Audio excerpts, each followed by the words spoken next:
ከሙዚቃ በስተጀርባ ያለው ድብቅ ማንነትና በ5000 ብር የተገመተው የሴት ልጅ ክብር። በመድረክ ስሙ ማንጁስ እየተባለ የሚጠራው አርቲስት አህመድ ሁሴን በከባድ የሴት መድፈር ሙከራ ወንጀል ተከሶ በቁጥጥር ስር መዋሉን ተከትሎ ብዙዎቻችን ተገቢውን ቅጣት ያገኛል የሚል ተስፋ ነበረን። ነገር ግን ተጠርጣሪው በ5000 ብር ዋስትና ብቻ ከእስር ተለቆ ወደ ቤቱ መመለሱ በማህበራዊ ሚዲያ ከፍተኛ ቁጣና ተቃውሞን ቀስቅሷል። የአንዲት ሴት ህይወትና ስነ ልቦናዊ ስብራት በ5000 ብር ዋጋ ይገመታል ወይስ ዝነኛ መሆን ከህግ በላይ የሚያደርግ ልዩ መብት ያስገኛል የሚሉ ጥያቄዎች ማህበራዊ ሚዲያውን አጨናንቀውታል።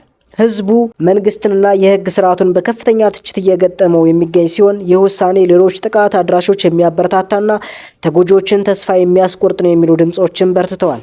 በዛሬው ቪዲዮአችን ይህንን አነጋጋሪ ጉዳይ በጥልቀት እንመረምራለን። የዋስትና ውሳኔው በምን መስፈርት ተወሰነ?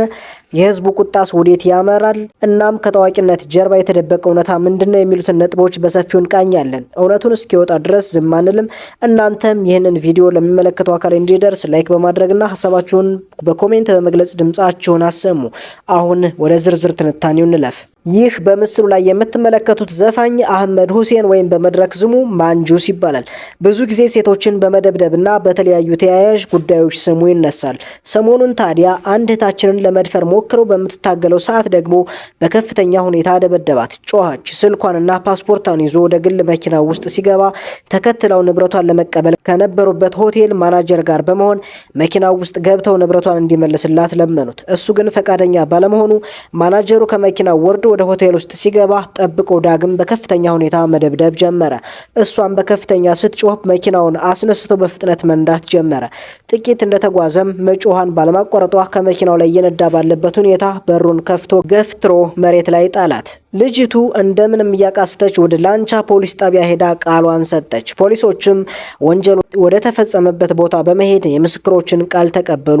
ከዚያም ወደ ሕክምና ቦታ ሄዳ ሕክምና በማድረግ ወደ ቤቷ ተመለሰች። ነገር ግን ፖሊስ ወንጀለኛውን አስሮ ወደ ፍርድ ቤት ማቅረብ ሲገባው አንድም ቀን ሳይታሰር እንዲቀር ብቻ ከተደረገ በኋላ ምክንያቱ ባልታወቀ ሁኔታ ወንጀለኛው ተለቀቀ። ከዚያም በኋላ ነገሩ ተድበስብሶ በሽምግልና እንዲፈታ ብዙ ተጽዕኖ በእህታችን ላይ ይደረግ ጀመር። ልጅቷ ግን አይበገሬ በመሆኗና ነገሩን በፍትህ መድረክ ብቻ ለመፍታት በመወሰኗ ጉዳዩ በተፈጸመ በአንድ ወሩ በስንት ጉትጎቷ ኬዙ ወደ ፍርድ ቤት ተላከ። ሆኖም ግን ተበዳይዋ የመድፈር ሙከራ ተደርጎባት ከዚያም አልፎ በጭካኔ ተደብድባ ሳለ አሁንም ምክንያቱ በማይታወቅ ሁኔታ ፖሊስና አቃቢ ህግ ልጁን በቀላል ድብደባ ብቻ እንዲከሰስ አድርገውታል። ወንጀለኛውም እስካሁኗ ሰዓት ድረስ በህግ ቁጥጥር ስር አልዋለም። መንግስት ሴቶችን ለማብቃት በሚለፋበት በዚህ ሰዓት ተበደልን ብለው ወደ ህግ የሚሄዱ እህቶቻችንን ህመማቸውን ተረድቶ ተገቢውን ፍትህ እንዲያገኙ ከማድረግ ይልቅ አንዳንዴም እንደ ሽማግሌ ታረቁ እያሉ በመወትወት አንዳንዴም ጉዳዩን ተስፋ ቆርጣ እንድትተው በማሰላቸት አልሆን ሲል ደግሞ የክሱን ጭብጥ ቀይሮ በቀላል ቅጣት ወደሚታለፍ የህግ እርከን ሆን ብሎ ማውረድ እንደ ማንጁስ አይነቱን ተደጋጋሚ ወንጀለኛ ለማስመለጥ መሞከር ለምን አስፈለገ? የህግ አካላት ነን የሚሉ ሰዎችስ ጉዳዩን ወደ ሚዲያ እንዳታወጭ እያሉ ማስፈራራትና ለማፈን መሞከሩ እስከምን የመጣ ነው እያሉ የማህበራዊ ሚዲያ ተጠቃሚዎች መንግስትን ተችተዋል። ስንት ተበዳይ እህቶቻችን የሆኑ በእንዲህ አይነት ፍርደ ገምድልና ለበዳይ በሚያደሉ የታችኛው እርከን የህግ አስፈጻሚዎች ጉዳያቸው ተድበስብሶ የቀረው ስንቶች ይሆን? በማንጁስ አይነቱ አረመኔ የሚዘገንን ጥቃት ተፈጽሞባቸው እንባቸው ሜዳ ፈሶ የቀረ እያሉ ቁጭታቸውንም ይገልጻሉ። ለማንኛውም የዘፋኝ ማንጁስና እህታችን ጉዳይ እንዲሁ በቀላሉ የምንተው አይደለም። የሚዘገንን የመድፈር ሙከራ ተደርጎባት በሚዘገንን ሁኔታ ተደብድባና ከመኪና ተወራ ሳለ የሰውና የሰነድ ምስክር በቦታው ሳለ ልጅቶ ተበደልኩ ካለች የወንጀል ሁኔታ ሳንሶ ለፍርድ ቤት ያቀረበው ህግ አካል መርማሪም ሆነ አቃቢ ህጎች ሊጠየቁ ይገባል።